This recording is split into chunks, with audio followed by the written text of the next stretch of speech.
Hey guys, welcome back to another video where today I am going to be continuing the series of showing off certain redstone components. If you don't remember the first two videos, I recommend checking them out down below. I'll have a playlist set up for them. But just to make it quick and simple, the first one I did was I showed off calibrated skulk sensor, which has a lot of potential to be an amazing redstone component, be it introduces, as a lot of people are saying, soundstone. And then episode 2, I showed off the comparator, which is another very useful tool in a redstoner's cookbook, specifically because it detects block states. So eat the cake, it's obviously gonna change.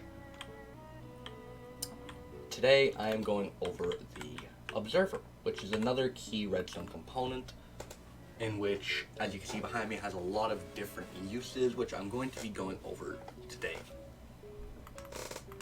Without further ado, let's go over the first point of saying how do these observers actually work. So basically what an observer is, if I actually separate this, you can see, you place it, you'll see a red dot right there. That red dot is where your signal will come out from. So if I just grab myself redstone dust and place it, you can see it connects to the back. This is where your redstone signal will start. So you obviously have to make sure it's in the same orientation as normal. The top has a little arrow showing which way redstone signal will be outputted, so that's a helpful tip. That arrow is on the default Minecraft block. That has nothing to do with my resource pack. That's already on the block. So let's say you don't want to use the resource pack, you can still see this little arrow right there. Of course, using the redstone resource pack I am providing, I am leaving a link to it down below where I got it. Using this resource pack makes it a lot easier to tell which way it's supposed to be going. So as you can see, the red arrows are indicating that redstone should be going into this redstone dust. And what you're probably wondering is, what does it actually do and how does it work?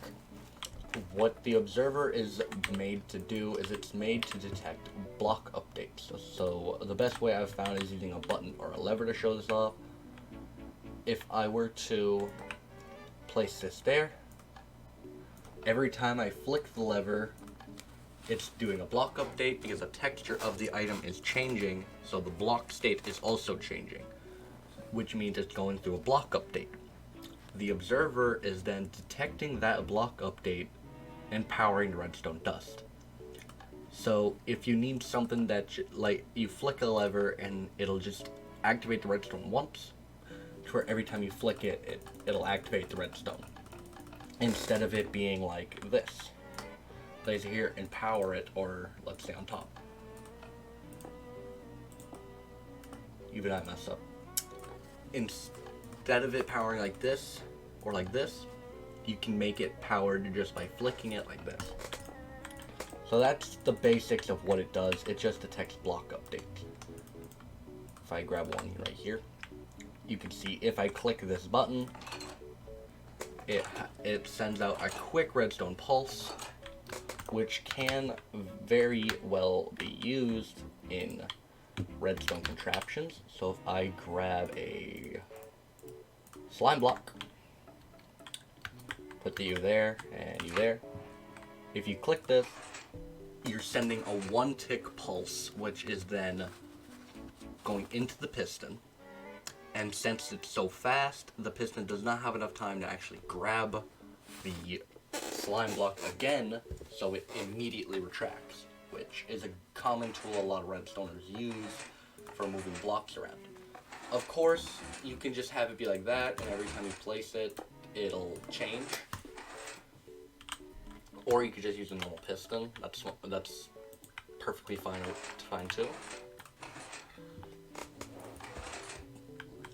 The next way of using it is you can use it for a plethora of redstone loops, which this is only one of them. If I break these blocks right here, you can see this redstone is being powered because of this lever. But once I unpower it, it's going to go through a block update, powering this redstone dust, which will power this repeater, thus powering this dust again and creating a redstone loop. This is definitely not the most usable option. Not a lot of people actually use this way of doing it, and I'll explain why in a moment or two. But just for demonstration purposes, I'm going to flick this lever. You can see, let me actually replace that with a lamp. As long as it's gaining a redstone signal, I can actually do this with a piston. You can see it's actually quite loud, so I'm going to back away. You can see that it's constantly looping around just using 4 redstone components, 2 dust, repeater, and an observer. But you can also go much lower than that. Just flick that so it stops, so the noise stops hurting my ears. As you can see, this little contraption right here. Let me actually explain what this does real quick. So, as I explained before, the faces on the front, that's where it's going to be searching for a block update. So you can see the texture changing every time I place and break a block. That's the block update. But at the same time, since the observer is actually changing textures, it's also going through a block update. Meaning we can combine 2 of these together to create one of the fastest loops in the game, which is used in many redstone contraptions. And that's the best way I can explain it. This looks for an update in that, and once it detects it, it will throw in a signal, which also causes this block to update, which this block will pick up and do the same thing. So it's just a constant loop. To where best way to show this off is if I flick this lever. You can see, let me set it to nighttime. You can see the lamp is turning on and off, where if I flick it, it just stays on. Now let's set this back to day real quick, because I don't like it being at night. We power that, so it stops, so I don't have a redstone conniption. Now this right here, a lot of people actually use this right here. I'm not sure what it's officially called. I don't go by the names, I just build them as I see them. But if you click this button, you can see it throws that up, which then constantly powers the lamp. It's best to show you with an actual piston. But what this is doing is it's powering a piston underneath, which is then pushing this observer up and activating the redstone loop for a brief moment before it's immediately pulled back down. So let me show you again. As you can see, it has just enough time to get over 4 or 5 cycles. 4 cycles it looks like, which means it looks like it's being powered for 4 ticks, or something like that. I don't know the terminology, but you can see how it's working. You get a brief output of redstone looping, which sends out 4 different pulses.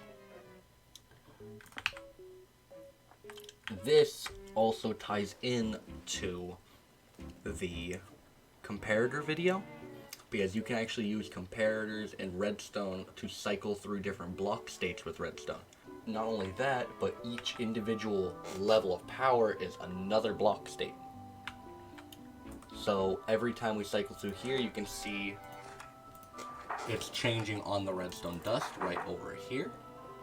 Circling with my mouse, to where if I keep scrolling through, you can easily see it's changing numbers and activating the observer. Since the texture is changing every time the block state goes up, it's getting brighter and brighter for each level of signal.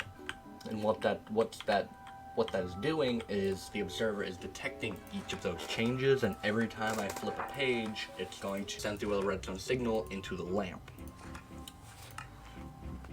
Now, onto the uses of it. I have 3 ruled out, but I have another one I do want to show off. which I'm gonna actually have to build afterwards, but this is, the first two are uses I use all the time. Whenever I get my hands on an observer, these are the immediate two machines I build every single time. Basically what this is a completely automatic sugarcane farm, which all it does is, you can see the water is hidden under there. I just blocked it off. Hold on. Before it gets rid of. Let me fix that. As you can see, if I flick this lever, it closes the piston and the sugarcane starts growing. And as soon as it hits the top, it is detected by the observer, powering that redstone dust, which pushes the piston and pushes all the sugarcane off. And then it is nicely collected inside this hopper. Well, for the most part. It's definitely not the best thing in the world, but it gets the job done. So if I just flick it, I can turn it off, turn it on. Let's say you have too much entities in your world, you can easily just turn this off by constantly powering the piston. This, on the other hand, is a totally different machine. This is still automatic growing, but it's using melons instead of sugarcane. And basically what consists in this contraption right here is, let me power it and you'll see for yourself. What it's going to do is it's going to grow a melon, and you just saw it right there. It grows a melon, which, since this stem is updating, since this stem is updating, it's going into the curved position. That's a block update, and the observer detects that block update, which powers, which powers this block, powering this redstone into this repeater, which then powers this piston. It's not, once again, it's not the best design in the world. It's definitely not the best design, but if you're just starting off a survival world, it definitely helps. This, a lot of people use. Like, I'm going to be using these a lot more in the future for giant builds as well. This is what you consider a flying machine. And you're probably thinking, how are you supposed to make anything fly on its own?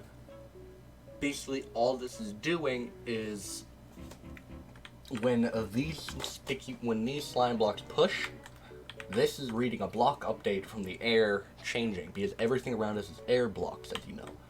So once it detects that block update, it activates this piston, which pushes this. But at the same time, it's activating this and pushing it back down, which causes a continuous loop of pushing slime blocks and everything like that. I'll just show you. If I right-click this note block, you can see it's constantly activating until it hits a block that stops it. And you can have these go on for as long as you want. To extend this out,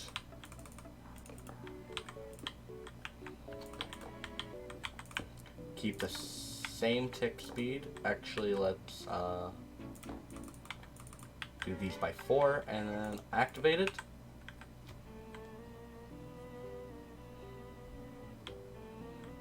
It'll consistently go like that. That's how you do the animated quote-unquote lights, which is all done using vertical redstone. And obviously you don't have to use vertical redstone in that way. Let me just show you what I mean. You can also just have it work like this. So let me place you at the top, then boom. You can also just have it work like that, which is still easy, but this is one of the best forms of vertical redstone I have used. You can easily use slabs, but this is my favorite way of doing it. But yeah, that's all for observers. There's not much to teach about them. Anyways, I hope you all enjoyed this video. I'm sorry it was a short one, but there's really not much to cover about the observer. It just detects block updates, and it's good for making automated contraptions. But I hope you all enjoyed. I intend on doing more uploads, hopefully 5 days a week, I'm hoping. But That's all for today's video. I hope you all enjoyed, and I will see you all in the next video. Peace out.